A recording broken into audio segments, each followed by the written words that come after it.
벌써 세계여행 6개월 차가 됐어요. 오스트리아가 어땠는지 물가가 엄청 났습니다.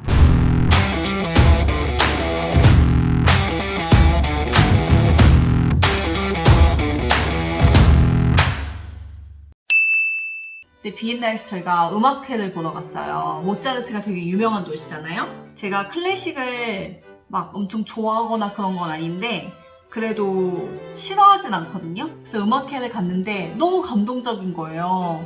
안에 내부 촬영이 안 돼가지고 그거는 조금 안타까웠는데 뭐 어쨌든 그래서 더 음악을 열심히 잘 즐길 수 있었던 것 같고, 그 지휘자분도 되게 인상적이고 첫 오페라랑 오케스트라가 접목된 음악회였거든요. 근데 오케스트라 첫 소절이 딱 이제 나오는 순간 엄청 감동이 밀려가지고 막 울 뻔했어요. 진짜 그 정도로 너무너무 강추고, 진짜 왜 비엔나가 음악의 도시인지 알게 되는 그런 곳이었습니다. 성 슈테판 대성당에 대해서 얘기를 하자면 되게 외부가 엄청 커요. 저희가 불가리아에서 성 알렉산드 네프스키 대성당이었나? 그곳이 저는 너무 커가지고 되게 임팩트가 남았었는데 여기도 만만치 않게 엄청 크고, 대신에 성당 보면은 되게 뾰족뾰족하게 되어 있는 그런 건축 양식이 있는 성당이 있고, 또 이렇게 돔 형식으로 되어 있는 되게 귀여운 성당들이 있거든요. 근데 요 성 슈테판 대성당은 굉장히 뾰족뾰족하고 외관이 약간 칙칙해요. 다시 뭐 색깔을 입힌다거나 페인트 칠을 한다거나 그런 작업은 없는 것 같고, 대신에 굉장히 웅장하고 또 내부도 너무 아름다워요. 금장은 물론이고 미술 작품 같은 것도 많고 오르간도, 대형 오르간도 있고 너무 좋았던 기억이 있어요. 저희가 성 페터 성당에 갔는데 매일 오후 3시에 오르간 연주회가 있다 그래서 갔거든요. 시간 맞춰서. 그래서 3시가 땡 하니까 오르간 연주가 시작되더라고요. 근데 확실히 그 대성당에 비해서 규모가 작고 이래서 그런지 모르겠는데 그렇게 막 큰 울림은 없었던 것 같아요. 아무래도 저희가 음악회를 너무 웅장한 걸 보고 와서 그런지 조금 그런 감흥이 좀 덜 했던 거가 있었고, 그 다음 쉔부른 궁전이라는 곳이 있어요. 아름다운 샘이라는 뜻이거든요. 제 이름이 또 샘이잖아요. 그래서 제가 샘부른이라고 막 부르고 했는데 오스트리아 합스부르크 왕가의 여름 별궁이라고 해요. 내부 촬영이 안 되고 오디오 가이드를 들으면서 뭐 옛날에 귀족들은 어떻게 살았는지 이런 거에 대해서 많이 배우고 왔어요. 저는 솔직히 촬영한 게 없어가지고 보여드릴 수는 없지만 너무 추천드리고 싶고, 좀 안타까웠던 거는 겨울이었잖아요. 그래서 이 쉔부른 궁전의 정원이 또 아름답게 유명한데 그거를 전혀 즐기지 못하고 왔어요. 다 뭐 말라있고 뭐 초록색도 다 거의 없고, 그래서 여름에 봄, 여름에 왔었으면 훨씬 아름답지 않았을까 하는 아쉬움이 있습니다. 또 유명한 벨베데르 궁전이라고 있는데 요거는 클림트의 키스라는 작품 있잖아요. 유명한 작품. 그게 메인이죠. 사실 그 메인 작품을 보려고 간 게 맞고, 그 외에도 많은 미술 작품들이 있어서 감상하고 오기 너무 좋았고, 클림트의 유명한 작품 키스 말고도 유디트라고 여자 그 무한도전에 유재석이 따라했던 그 작품 아시죠? 그것도 있는데 그게 지금 다른 나라에 잠깐 빌려줬다고 하더라고요. 다른 나라에서 작품전이 있어가지고 그게 조금 아쉬웠고, 정원도 똑같이 쉔부른과 마찬가지로 원래는 막 빨간색, 노란색, 초록색, 주황색 이런 것들이 다 있어야 되거든요. 꽃이랑 뭐 나무랑. 근데 그런 것들이 없어서 좀 우중충했다? 좀 아쉬웠어요. 그 밖에도 크리스마스 마켓이 한창이었거든요. 저희가 갔을 때는. 제가 헝가리에서 크리스마스 마켓을 처음 가보고 너무너무 막 너무 멋있는 거예요. 이게 유럽이구나 이랬는데, 아니 비엔나 크리스마스 마켓이 진짜 너무 예쁘더라고요. 특히 저희가 갔던 곳이 슈테판 대성당, 쉔부른, 까르 성당, 시청 이렇게 4군데를 다녀왔는데 그 중에 시청 크리스마스 마켓이 진짜 대박이에요. 진짜 조명도 엄청 크고 이렇게 리본 모양부터 해서 이렇게 원 모양, 루돌프 선물 이런 거 너무너무 각양각색으로 많았고, 그 외에도 아이스링크장도 있고 조그만 회전목마 같은 것도 있고, 그래서 굉장히 볼거리가 많았고요. 진짜 사진 찍기에도 너무 좋고 트리도 예쁘고, 저는 진짜 제가 지금 다녀본 뭐 몇 군데 안 다녀왔지만 그래도 다녀본 크리스마스 마켓 중에서는 비엔나의 시청사 크리스마스 마켓이 최고다라고 말씀드리고 싶어요. 비엔나에서는 음식도 여러 가지 먹어봤는데 비엔나면은 비엔나 소세지, 비엔나 커피가 유명하잖아요. 당연히 그 둘을 먹어봤어요. 자오 커피라고 자오 토르테라는 유명한 초코 케이크를 발명한 곳이 자오 커피입니다. 이곳에 제가 1시간이나 웨이팅을 해서 들어갔어요. 좀 일화가 많긴 한데 원래 웨이팅을 할 생각이 없었는데 어쩔 수 없이 웨이팅을 하게 됐고 그렇게 해서 들어가서 먹은 비엔나 커피가 되게 저는 무난했어요. 사실 요즘 한국도 커피가 워낙 맛있고 너무 예쁘게 잘 나오잖아요. 근데 오히려 여기는 좀 고전 이런 약간 옛날부터 내려오는 전통 커피였기 때문에 엄청 화려하지 않고 그냥 되게 소박하고 무난하고 전통적이었다 이렇게 말씀드리고 싶고 비엔나 소세지가 진짜 맛있더라고요. 그래서 유일하게 비엔나에서 2번 갔던 집입니다. 안에 치즈가 막 박혀 있어요. 근데 너무 맛있고 지금도 너무 먹고 싶고 비엔나 소세지는 비엔나 소세지다. 너무 맛있었다. 비엔나 립을 먹었거든요. 여기 되게 유명하다 그래가지고 방문을 했는데 예약을 받는 곳이더라고요. 그래서 예약 손님들이 굉장히 많았고 워크인으로 저희는 갔었어서 한 10분 정도 기다렸다가 들어갔는데 립이 엄청 커요. 엄청 커서 둘이서 하나 먹으면 충분할 것 같아요. 그러니까 양을 모르고 못 모르고 그거 하나 뭐 다른 메인 메뉴 하나 이러면은 다 먹지도 못할 뿐더러 그러니까 싸우기 용이한 음식이 아니니까 뭐 테이크아웃을 해주는지 모르겠지만 어쨌든 저희는 립을 아주 맛있게 먹고 왔습니다. 저희는 비엔나 여행을 마치고 짤츠부르크로 넘어갔습니다. 기차를 타고 짤츠부르크로 이동을 했고요. 짤츠부르크는 모차르트로 제일 유명한 도시예요. 비엔나도 물론 유명하지만 짤츠부르크에서 모차르트가 태어났기 때문에 훨씬 유명한 동네라고 말씀드리고 싶고 저희는 미라벨 정원이라는 곳에서부터 관광을 시작했는데요. 짤츠부르크 카드라고 있어요. 그 카드를 사면은 뭐 24시간권, 48시간권 해서 관광을 자유자재로 할 수 있는 저희가 짤츠부르크 카드를 구매를 하고 미라벨 정원에 들어가서 또 정원 구경을 했습니다.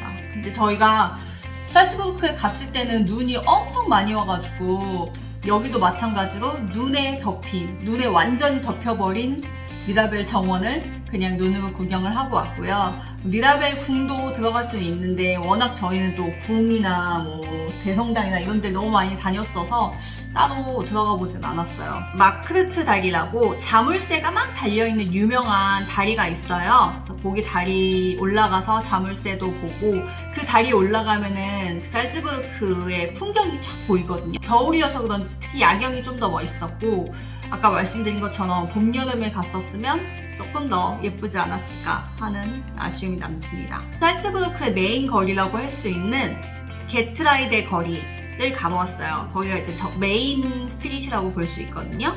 거기 안쪽에 크리스마스 마켓도 보고 확실히 비엔나에서 워낙 큰 크리스마스 마켓을 보고 와서 그런지 되게 소규모의 아기자기함을 느꼈어요. 그 다음에 이제 메인이죠. 모차르트 생가에 갔습니다. 모차르트 생가에 들어가면 이제 오디오 가이드가 있거든요. 오디오 가이드를 들으면서 뭐 여기서 태어났고 뭐 4살 때 작곡을 했고 그런 천재적인 이야기를 들으면서 와 진짜 대단하다 라는 생각을 했고요. 저희가 음악회를 비엔나에서 보고 와서 오히려 더 그 감동이 생생히 느껴지는 것 같았어요. 혹시라도 클래식에 조금이라도 관심이 있으신 분들은 진짜 비엔나에서 공연도 보시고 짤츠부르크 가서 모차르트 생가도 가보시고 그럼 너무너무너무 좋을 것 같아요. 그 다음에 가장 유명한 호헨잘츠부르크 성으로 이동을 했습니다. 푸니클라라고 들어보셨나요? 이렇게 사선으로 올라가는 엘리베이터 같은 건데요. 그거 푸니클라를 타고 저희는 호헨잘츠부르크 성으로 올라갔습니다. 그래서 성에 올라가면 짤츠부르크의 그 도시를 다 한눈에 볼 수 있는데 그날 눈이 많이 왔다 그랬잖아요. 전부 다 눈이 덮여 있는데 진짜 너무 멋있더라고요. 그리고 너무 추웠고요. 그리고 그 안에 마리오네트 박물관이라고 있어요. 그 인형들, 인형극 하는 거기도 둘러보고 되게 좋았던 것 같아요. 그것도 물론 저희는 잘츠부르크 그 카드를 이용했습니다. 내려오면은 페터스톤이라고 있는데요. 거기 이제 묘지가 있어요. 공동 묘지가.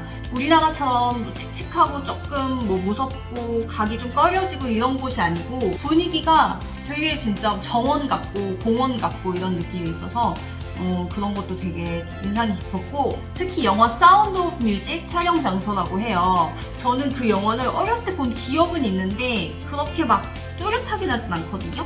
근데 어쨌든 그 영화로 또 유명한 장소니까 한번 가보시면 좋을 것 같고, 제가 또 술을 사랑하잖아요. 특히 맥주를 사랑하는데 여기에 400년 된 양조장이 있습니다. 이것도 맥주에 아주 진심인 곳이에요. 여름에 가면 그 야외 비어 가든이 있대요. 야외 비어 가든까지 하면은 1,400명까지 수용이 가능한 엄청난 규모의 양조장입니다.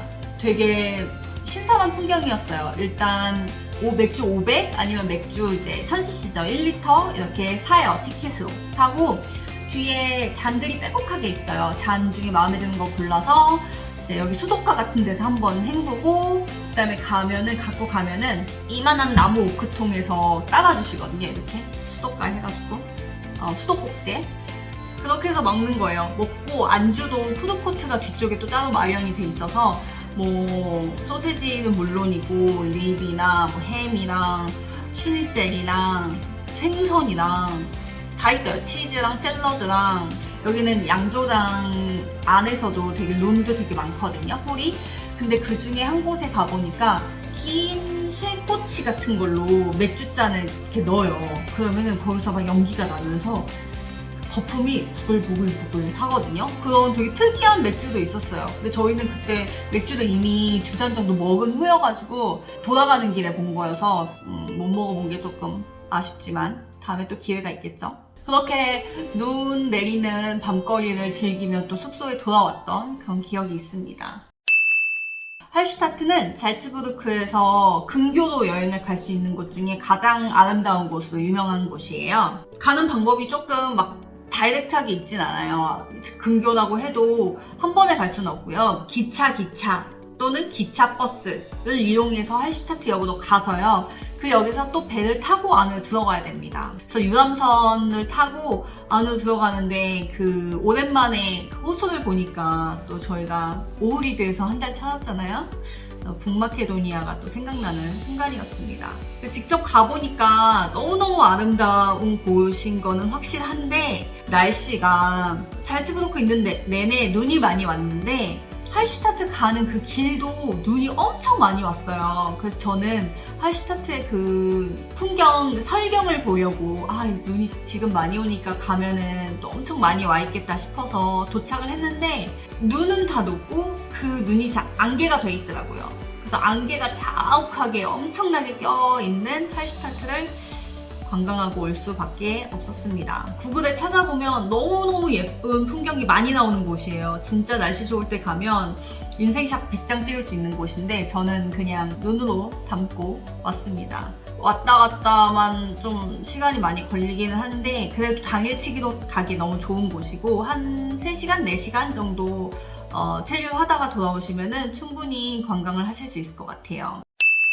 오스트리아에 사실 음악회를 보러 간 것도 아니고 관광, 비엔나 커피 마시러 아니었습니다. 사실 오스트리아는 스키장이 목표였어요. 잘츠부르크에서 기차를 타고 웨츠탈리라는 역으로 가는데요. 직행이 있긴 하지만 좀 드물고 정규 티켓을 구매를 했는데 그게 또 연착이 돼가지고 하필 사무실에 가서 뭐 얘기하고 이랬더니 그래 그러면 직행으로 바꿔줄게 해가지고 너무 황당하게 그냥 직행으로 바꿔서 갔던 기억이 있고, 그 웨츠탈역에서도 버스를 타고 1시간 정도 마을 안으로 들어가야 되거든요. 그런 번거로움이 있긴 한데 리프트권은 공식 홈페이지가 있어요. 거기서 2일권을 저희가 미리 예매를 했고요. 가면은 티켓 머신이 있어요. QR 찍으면은 교환이 가능하니까 6개월째 장기 여행 중이잖아요. 그러니까 스키 장비가 있을 리가 없죠. 스키복도 없고 겨울옷도 없는데 사실 저희가 한국에는 적어도 고글이라든지 헬멧이라든지 장갑이라든지 이런 소품들은 있거든요. 특히 반 PD 같은 경우는 본인 보드도 있어요. 근데 아무것도 없이 가가지고 이제 렌탈을 하러 갔어요. 근데 거기가 알프스잖아요. 전 세계에서 스키와 보드에 진심인 사람들이 온단 말이에요. 그래서 그런지 그 렌탈 샵도 엄청 체계적이에요. 몸무게, 키, 발 사이즈